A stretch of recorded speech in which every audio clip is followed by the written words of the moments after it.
Welcome to our video on benign skin growths. Let's get started. In this lecture, we'll cover dermatofibromas, epidermal inclusion cyst, actinic keratosis, and seborrheic keratosis. First, let's cover the definition and the pathophys, risk factors, and the clinical presentation, as well as the diagnosis and management of dermatofibroma. A dermatofibroma is a small, benign, firm, hyperpigmented nodule, and it's mostly seen on the extremities or the upper back. Dermatofibromas are thought to occur as a result of overproliferation of fibrohistiocytic cells within the dermis, which is why dermatofibromas are also sometimes referred to as fibrous histiocytomas. Dermatofibromas are more common in adults than children, and more common in women than men, so adult women are primarily at risk. Clinically, this lesion usually presents as firm, hyperpigmented nodule on the extremities, most commonly the legs, and it can appear as red, pink, gray, or brown in color. It can be painful or itchy, and it usually does not ulcerate. Here's an image depicting the typical appearance of a dermatofibroma. It's firm and hyperpigmented. It's a nodule. Dermatofibromas are diagnosed clinically, and they have a characteristic physical exam finding known as the dimple sign, which is characterized by dimpling of the overlying skin when the lesion is pinched. This physical examination finding is often described by examiners on tests to clue students into a diagnosis of dermatofibroma. As with most skin lesions, the diagnosis can be confirmed with a biopsy, although it is usually unnecessary. Since dermatofibromas are benign lesions, treatment is usually not required. That being said, spontaneous regression is not likely with these types of lesions, which is why elective removal for cosmetic purposes or for symptom control can be pursued if the patient desires it. A 25-year-old female presents to her primary care provider with a bump on my leg. Examination reveals a pink, firm, dome-shaped papule with dark edges. When the clinician pinches the lesion, a visible dimple forms in its center. What is the next best step in management? Okay, so this vignette describes the classic presentation and examination findings of a dermatofibroma, as it normally arises on the lower extremities of an adult woman. Hence, the next best step in management depends entirely on the patient's preferences. If you would prefer, the lesion can be removed for cosmetic or symptomatic purposes. Otherwise, if the lesion does not bother her, the next best step in management would be simple observation. Let's move on to epidermal inclusion cyst. As with dermatofibroma, we're going to cover all these points, and we're going to start with the definition. An epidermal inclusion cyst is a benign tumor lined by squamous epithelium that secretes keratin. It's also known as an epidermal cyst. In terms of its pathophysiology, an epidermal inclusion cyst can form de novo, or it can form following trauma to the skin or formation of comedones. This is because either of these events, the formation of comedones or trauma, can lead to the epidermis getting lodged in the dermis, thereby predisposing the patient to developing this lesion. As evident from the previous slide, trauma to skin and formation of comedones are the two most notable risk factors for development of epidermal inclusion cysts. Additionally, male sex appears to be a risk factor as well, since these lesions tend to occur in men almost twice as often as they do in women. Clinically, an epidermal inclusion cyst manifests as a firm, flesh-colored, dome-shaped, freely movable cyst, or nodule with a central punctum, which is a small hole on the surface of the cyst. These lesions are most commonly seen on the face, neck, scalp, and trunk, although they can appear anywhere on the body. Though usually asymptomatic, these lesions can grow over time, and they can occasionally produce white malodorous exudate, and they can become infected and rupture, leading to pain, erythema, and significant inflammation of the surrounding skin. Here's an image depicting an inflamed epidermal inclusion cyst. Now, diagnosis for an epidermal inclusion cyst is clinical, and it's based on the findings on the history as well as the physical exam of the skin. As far as the management goes, epidermal inclusion cysts usually resolve spontaneously, although recurrence rate is high, so they might go away on their own, but they might come back on their own too. If the cyst becomes infected, it may need to be treated with incision and drainage.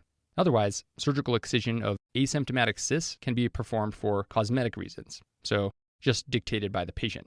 What are the key differences in clinical presentation of a dermatofibroma and an epidermal inclusion cyst? Okay, now since both of these lesions can manifest as firm nodules, it's important to highlight the key distinguishing features. A dermatofibroma will usually appear on extremities, commonly the legs. In contrast, an epidermal inclusion cyst usually appears on the face, scalp, neck, or trunk, although it can appear anywhere. A dermatofibroma will exhibit a dimple sign, which is characterized by dimpling of the overlying skin when the lesion is pinched. And an epidermal inclusion cyst, on the other hand, will not dimple when pinched. Instead, it may be associated with a central punctum, and it can occasionally produce white malodorous discharge. Remembering these differences can help you confidently distinguish these two lesions on exams. Let's move on to actinic keratosis. Once again, we'll cover these features, and we're going to start with the definition of actinic keratosis. Actinic keratoses are precancerous, flat, erythematous, scaly lesions that are most commonly seen on the face or the arms. The pathophysiology of actinic keratosis has to do with chronic sun exposure, causing damage within skin cells and subsequently leading to formation of the lesion. And that's logical that it's related to chronic sun exposure because you find these on the face and arms, as we mentioned on the previous slide. Now, it's particularly important to know that actinic keratosis is considered to be a precursor to squamous cell carcinoma, which is why the lesion is taken so seriously in clinical practice. It should come as no surprise that chronic sun exposure is one of the primary risk factors for development of actinic keratosis. Individuals with light skin are at greater risk for developing actinic keratosis because they're more susceptible to damage from ultraviolet light when compared to individuals with darker skin. People who are more likely to get a sunburn after going to the pool are the same people who are more likely to develop actinic keratosis. Lastly, age is a risk factor because patients that have lived longer have been exposed to the sun longer, got more lifetime UV rays, so they have an increased risk for developing this lesion. In terms of the clinical features, actinic keratosis is a flat erythematous lesion that typically feels rough and scaly when you touch it. And it's most commonly seen on sun-exposed areas, as we mentioned before. So we've got the scalp or the neck, and it can actually be painful and indurated, and it can even bleed. Now, notably, it is frequently associated with surrounding skin changes, such as telangiectasias or hyperpigmentation. Here is what actinic keratoses look like in real life. Note these rough, scaly, erythematous flat lesions all across this individual's forehead. If you were to touch that, it would feel flat, but also rough and scaly. The diagnosis of actinic keratosis is largely clinical, and most clinicians diagnose this lesion based on its erythematous appearance, also its location on these sun-exposed areas, and that classic rough feel when they touch it. Though biopsy is not always warranted, it should be obtained to rule out squamous cell carcinoma in cases of rapidly growing lesions or large lesions. And when I say large, I'm referring to those greater than 1 centimeter in diameter. You should also biopsy it if it's hyperkeratotic or indurated. Or if it's painful or bleeding or ulcerated, you should also biopsy it. So basically, if the actinic keratosis does virtually anything but exist, then you should biopsy it because you're worried about squamous cell carcinoma. Lastly, if you've tried treating it, we'll talk about management in a moment, and if it's failed that, then you're going to want to get a biopsy as well. This is what actinic keratosis can look like on histopathological examination of the biopsy specimen. There are several features on this image that identify it as actinic keratosis. First is the finding of acanthosis, which stands for thickening of the epidermis, seen here. Second is the thickening of the stratum corneum, one of the 5 layers of the epidermis, and that's a result of abnormal deposition of keratin. And third is the finding of parakeratosis, which stands for retention of nuclei in the stratum corneum. Though it can be difficult to notice at this magnification, you can actually appreciate some small blue dots within the stratum corneum. That's abnormal. Management of actinic keratosis depends on whether the patient has a solitary lesion or multiple widespread lesions. Solitary lesions are typically treated with surgical excision or they're frozen with liquid nitrogen. Now, multiple or widespread lesions, on the other hand, are usually treated with topical 5-fluorouracil or imiquimod, since it would actually be unreasonable to surgically excise or freeze multiple distinct areas of skin. That's just too much. So it makes sense you're going to want to use medications. Now, as with most sun-induced lesions, clinicians should advise patients to minimize sun exposure and use sunscreen when appropriate, which is almost all the time when you're outside. That being said, if the patient had high enough sun exposure to cause actinic keratosis, it is likely that the patient will develop other lesions, even without further sun exposure. Hence, clinicians should routinely monitor patients with a history of actinic keratosis because they're likely to develop other lesions. A 67-year-old female presents to clinic with a red rash on my forehead. Examination reveals multiple flat erythematous, scaly lesions that feel rough to the touch. Biopsy results are shown below. What is the most likely diagnosis? Okay, though this patient's presentation, chief complaint, and physical examination findings may be suggestive of actinic keratosis, it's actually not the most likely diagnosis based on these biopsy results. Note the extensive keratin deposition on this image, forming these characteristic keratin pearls. You can see those here and here. Now, the finding of keratin pearls on histopathology is strongly suggestive of squamous cell carcinoma, Remember, actinic keratoses are considered to be the precursor lesions for squamous cell carcinoma. Hence, when obtaining a biopsy, a clinician should expect to discover either features of actinic keratosis or features of squamous cell carcinoma. Let's conclude this lecture with a discussion of seborrheic keratosis. And before going through all these points, once again, we'll start with the definition. Seborrheic keratosis is a well-circumscribed, benign epidermal tumor that can be of variable color and texture. Its pathophysiology has to do with overproliferation of epidermal keratinocytes. And unlike actinic keratosis, seborrheic keratosis is not related to sun exposure. The two most notable risk factors are old age and genetics, because seborrheic keratosis is thought to be hereditary. And that's fairly logical, especially when you compare it to actinic keratosis, which is strongly related to sun exposure. And if seborrheic keratosis is not related to sun exposure, then it would almost seem more logical to be more genetic related. So again, the older you are, the more likely you are to have seborrheic keratosis, and it's likely hereditary. Clinically, seborrheic keratosis can present in many different colors and shapes and sizes. And color can vary from dark black to pink or even white. And texture can vary from flat to raised to wart-like. So nothing very distinctive there. However, the classic teaching is that the seborrheic keratosis presents as a raised lesion with a stuck-on appearance. Now, these lesions can appear on any part of the body except the palms and the soles. So if you see it on the palms and soles, you're not dealing with seborrheic keratosis. That's something else. But anywhere else, you can get it. And though they are usually asymptomatic, they can actually be painful and itchy, and sometimes large enough to be bothersome. Here's what a seborrheic keratosis can look like in real life. Note this hyperpigmented bump with a rough texture as well as a stuck-on appearance. It makes it seem like one could scrape it off with the fingernails. Seborrheic keratosis has a very high-yield association known as the lesser Trelot sign. This sign is characterized by sudden appearance of multiple seborrheic keratoses, and it's suggestive of an underlying malignancy. Here's what the lesser Trelot sign can look like in real life. Note the multiple seborrheic keratoses, and they're dispersed widely across the patient's back. And it bears repeating that the lesser Trelot sign is characterized by sudden appearance of multiple seborrheic keratoses over a short period of time.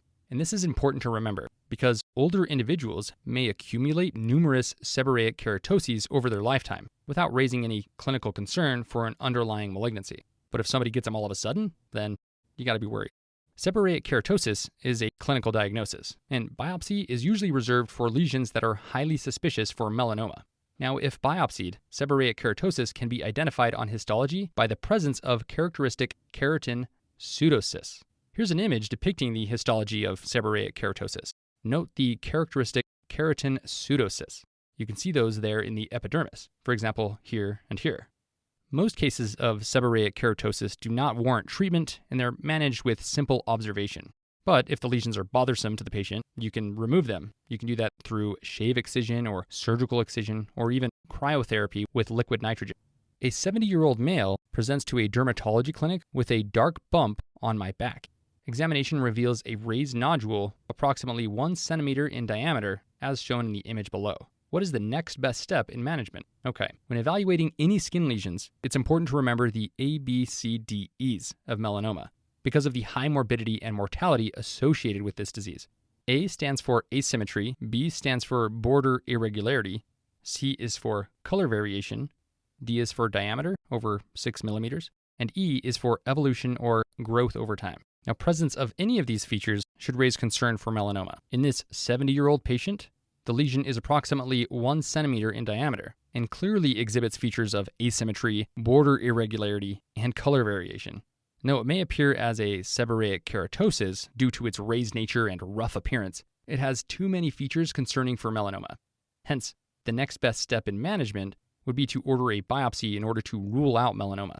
Here's a table summarizing the most salient and high-yield concepts that we've discussed in this lecture. You may find it useful to return to this table when you're reviewing the benign skin growths before your exams. Now let's conclude this lecture with a multiple-choice question. A 63-year-old female presents to clinic as a new patient to establish care. She says she recently moved from Colorado and needs a new provider to refill her medications. She has a history of hypertension and migraines. She takes lisinopril and amitriptyline. She does not smoke or drink. She says she's been physically active her whole life because she is an avid skier. Blood pressure is 130/80, pulse is 71 beats per minute, and temperature is 36.9 degrees Celsius. physical examination is notable for multiple erythematous scaly plaques on her arms and forehead that feel coarse to the touch. When asked about her skin, she says the red lesions started appearing on her skin several years ago. She says they don't bother her and she attributes them to old age. If left untreated, this patient is at greatest risk of developing which of the following skin conditions? A.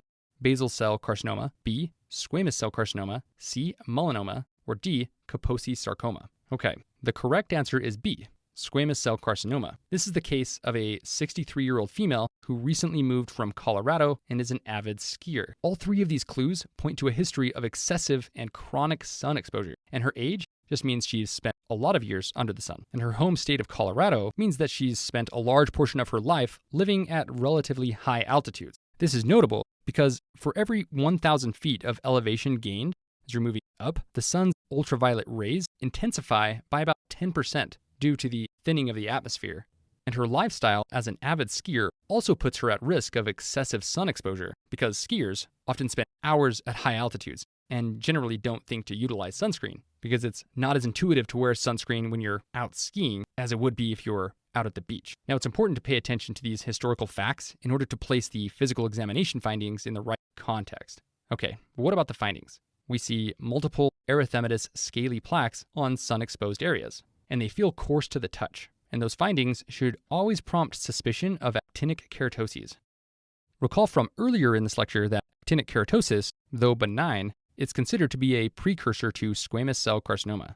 This is why option B is the correct answer. Though this patient's chronic sun exposure also puts her at risk of developing basal cell carcinoma and/or melanoma, she has the greatest risk of developing squamous cell carcinoma because she already developed its precursor lesion, actinic keratosis. Finally, option D, Kaposi sarcoma, is a cancer that can manifest in people infected with herpes virus 8 or HHV8, such as those who are immunocompromised, like HIV patients. And this option is unlikely given that there's nothing in this clinical vignette to suggest immunocompromise in this patient. And that concludes our lecture of benign skin growths.